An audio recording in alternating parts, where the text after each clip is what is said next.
David Thomas is well versed in American history. He volunteers his time as a reenactor to present pieces of history to anyone who will listen. His prized possession is Helen, a World War II era military police motorcycle. Well, I've always been a big history buff. I was able to find this bike in Belgium when I was stationed in Germany, and it had been in Europe since World War II.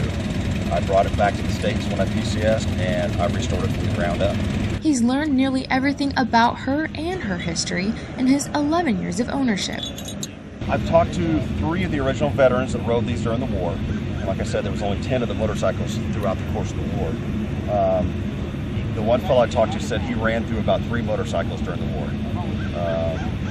For one reason or another, they got crashed or broken. And talking to the veterans during the Battle of the Bulge when it was so snowy and icy, they said they didn't load them on the trucks and didn't ride them through the winter, but they rode them all the way from North Africa through to Berlin and into the war. Michael says his satisfaction in being a reenactor is talking to soldiers, both past and present. The biggest thing I enjoy is interacting with the veterans, showing the history to the present-day soldiers, the guys that are currently serving. Sergeant Michael Hicks is one of those soldiers. A military policeman himself, he also has an interest in motorcycles, especially Helen. I'm a bike enthusiast, with modern bikes. And so, to see anything that's historical such as this, especially with the military police written all over it, and then the history behind it, it brings joy to my heart. Well, I learned that they were flew in on gliders during World War II, and it's surprising they weigh about 500 pounds. So I would estimate, about 6 or 7 getting on one glider at a time.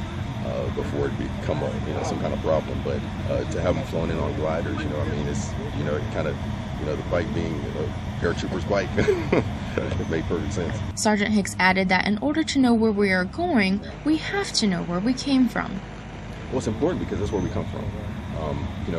The Army wasn't just born yesterday. It had a history to get to where we're at. And it's very important that you realize that and you recognize, what it took to get where we're at, the things that we've accomplished, the things that other people have accomplished to pave the way to where you're at now. As the 82nd Airborne Division continues to celebrate the history of their unit in future years, look for David and his bike Helen. They are just waiting to tell you their story. Reporting from Fort Bragg, I'm Sergeant First Class Faith Lauder.